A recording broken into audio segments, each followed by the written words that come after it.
from the early morning in Hawaii. Today, we're going to talk about human beings. Isaac, why don't you kick us off with our topic? Our topic for today is why humans are the advantage in content. And David just sent us a great study that confirms something that I think a lot of people suspect, which is that AI generated content just does not perform very well organically. And so I think that underscores the whole point we're going to be talking about today. Yeah, David, so tell us a little bit about how you found these studies and why you gave us like 2 minutes to read them for this live broadcast.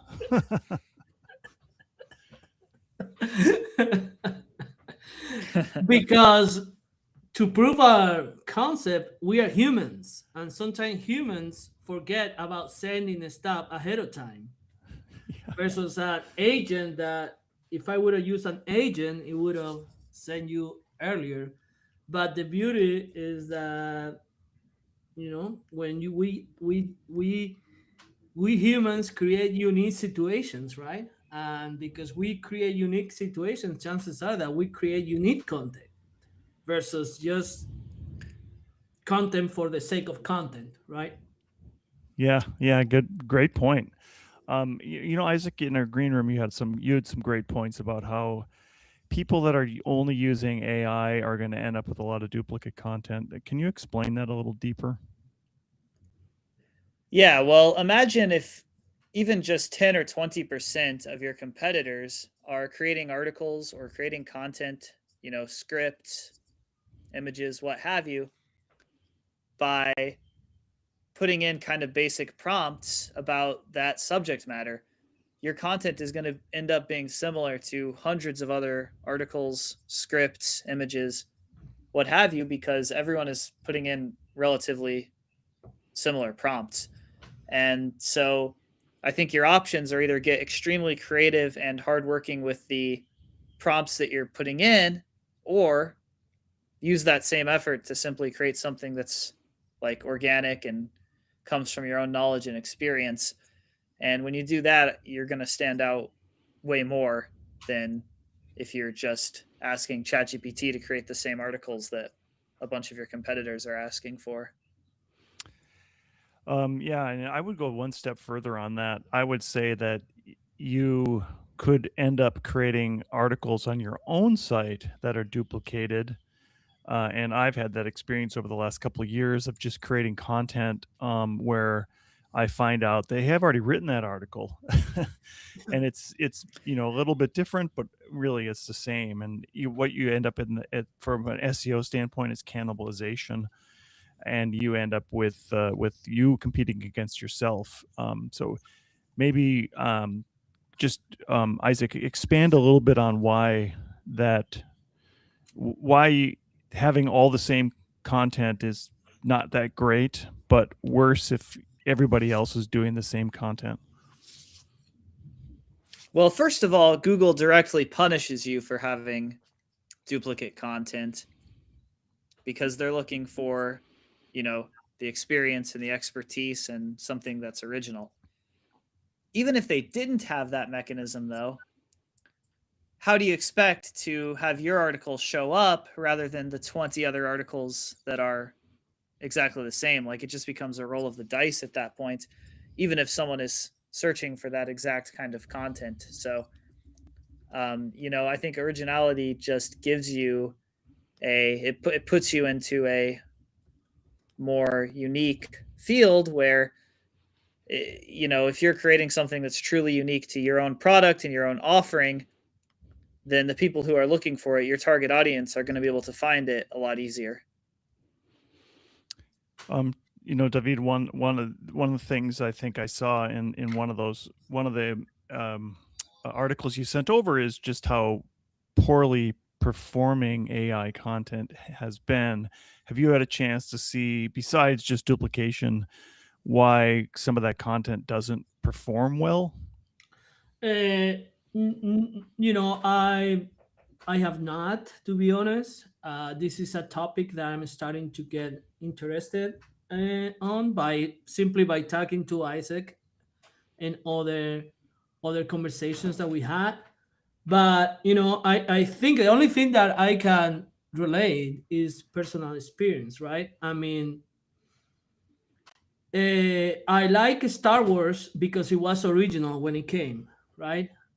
Then the latest Star Wars movie, I didn't like it because it was just a computer generated copy of Star Wars, in my opinion. So I think as a consumer of articles, as a consumer of news, I like the original article, something that is original, something that I can connect with somebody that had a pain. Like, for example, if I'm looking about something to learn something about, for example, human content versus AI content, right? I would prefer to as soon as I read that is, as soon as I realize that it's totally I lose interest. I use AI for writing code, right? For example, but writing code is totally different than writing content. Writing code doesn't have to be creative. Writing code needs to be accurate. Writing code has to be, I mean, writing content has to be engaged. It has to pull you in. And I just don't think that AI does a good job that way. I guess that's my interpretation. I don't know if I answered your question or no, Brent. No, that's great, and I think one thing that I got out of that is just how the one study you sent over from 5% showed that authorship from Google, 69% of the authorship from Google is human written. That Google is citing for an author, so meaning Google shows you this topic or this link because it's written by a human, or at least Google thinks it's written by a human. Mhm. I think that's really telling right there. AI is at 5% right now. So, and like a mixture of if it's known by AI, it's only 5% shown. If it's a kind of like if it's a high if Google thinks it's AI, it's another 9%. But if it's 100% human, then Google is showing it almost 3/4 of the time. Mhm. Mhm. ChatGPT is almost exactly the same. The study shows that 82% of cited articles are written by humans. So Yes. that's even more telling that the LLMs, when they're searching for content on the internet, are looking for unique items that are written not by ChatGPT. And one thing I can guarantee you is that ChatGPT is going to somehow know when it made its own content. So, Isaac, kind of give what do you think about that statement? Do you think that ChatGPT is going to know when searching for content that it's made the content? Like, is it going to? Do you think it's smart enough to put those two things together? Well, if you have a long enough conversation with ChatGPT, it can start to forget the details from the beginning of the conversation. So there's a counterpoint. But I think something we've drilled home a lot in various episodes of Content and Commerce is that search engine optimization and AI optimization have a lot of common threads. And ChatGPT and LLMs are building on the same foundation that Google built when it comes to identifying good content. And so if we see that Google is not accepting or is not promoting AI generated content, I think that's a great clue that Mhm. ChatGPT isn't going to either. Yeah. Yeah. Yeah, and I was gonna say, Brent, to your point, will ever ChatGPT know that content was created by either ChatGPT or by other AI? I just gotta say that as Google gets smarter or ChatGPT gets smarter about it, probably they will, because simple as, for example, my wife, she's a teacher. She is teaching classes to other teachers, and she could tell you if somebody wrote a paper using AI because of the content that sometimes it repeats itself in a different wording, but it's the same meaning. And I think it's gonna get to the point as ChatGPT gets smarter to create better content, is also they're gonna get smarter to recognize content created by ChatGPT, right? So I think it will at some point. Definitely, it will know right away. Oh, this was created by, if not ChatGPT, by AI. You know what I mean? Yeah, I think the argument there is, do you want to chance the fact that your article that was created on ChatGPT is going to be found by ChatGPT and then recognized as an article created by ChatGPT? Or unless you have some kind of implant like in the Matrix or whatever, one of those movies where they plug that thing into your head and then you just download your thoughts and it creates an article, it's not going to know that it knows that it's not created by itself and it's created by something else and it's hopefully created by a human. We're already seeing that if the study shows that it's 82% or whatever that number was that I said earlier, 82% is created by humans, and it's recognizing that 82% is created by humans. If you're creating it yourself, it's pretty much guaranteed that it's created by a human. Hopefully you're a human, right? Yeah. I've had to try to get our dog Finn to create some content, and he didn't do a great job. And he's a smart dog, but he's not quite as smart as a human. And humans seem to create very unique content. And one thing that, like, we were just at Etail, Isaac and I were at Etail, the conference.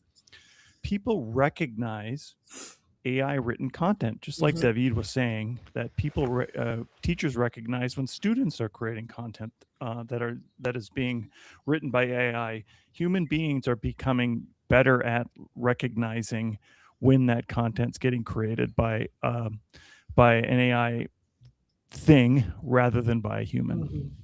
But also, what do you guys think of if you if you claim yourself as an authority on something, right? Whatever that is, what would happen to your reputation if all of a sudden your articles start being recognized as a AI written, right? I mean, would your reputation be suffer at all? Your authority level or whatever?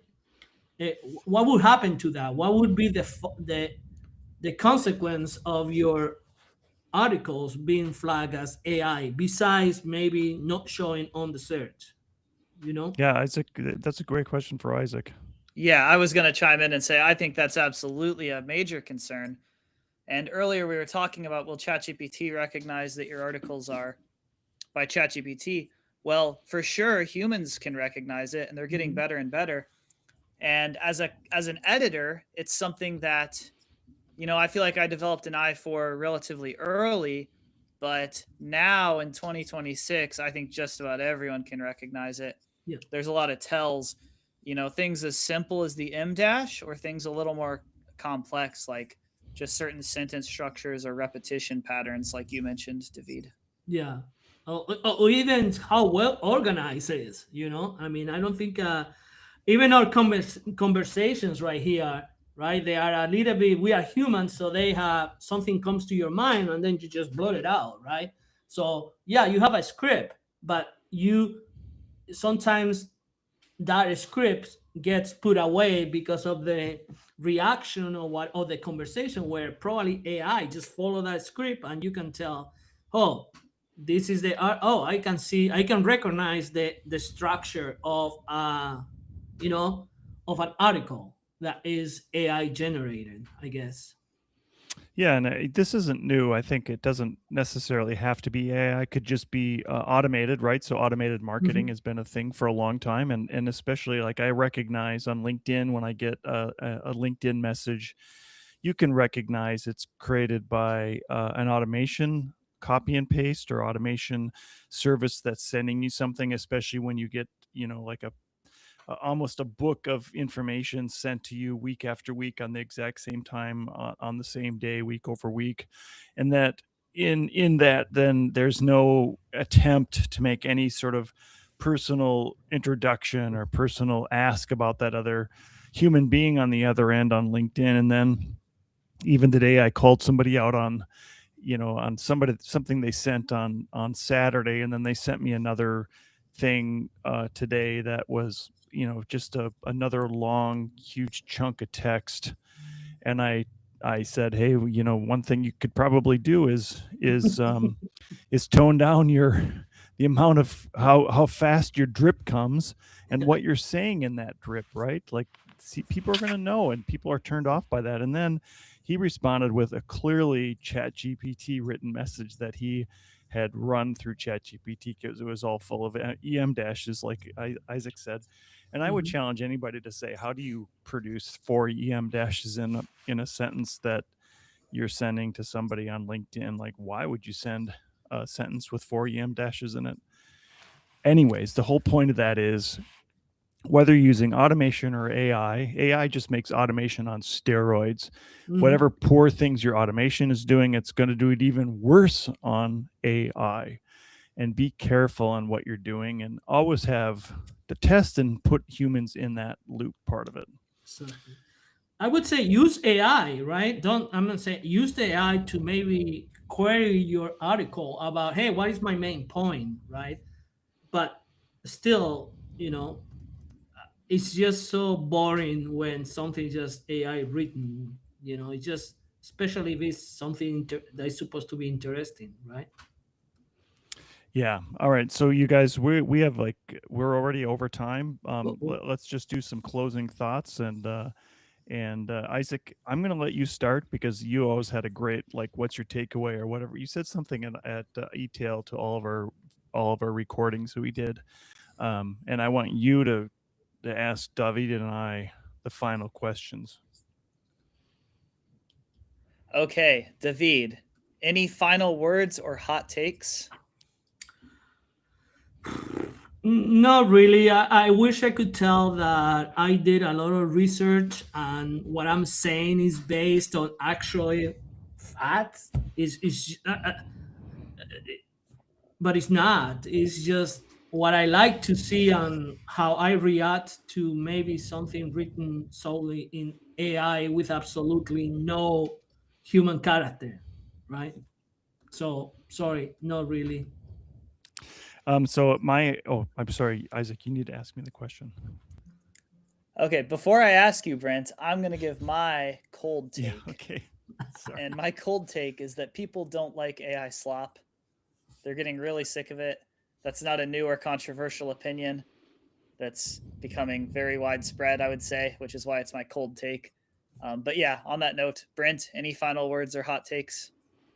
My hot take is that you can definitely fall into an AI trap where it is going to jump ahead a step, and it's going to skip parts that you think are important, but maybe don't know that are important. And iterating through that process, even with your AI agent, is the most important thing you can do, and not just skip the step. And a great example is that I use Claude Code to do planning, and oftentimes it'll give me the plan and then go into the execution of the plan without even reviewing the plan. So you have to tell it to slow down.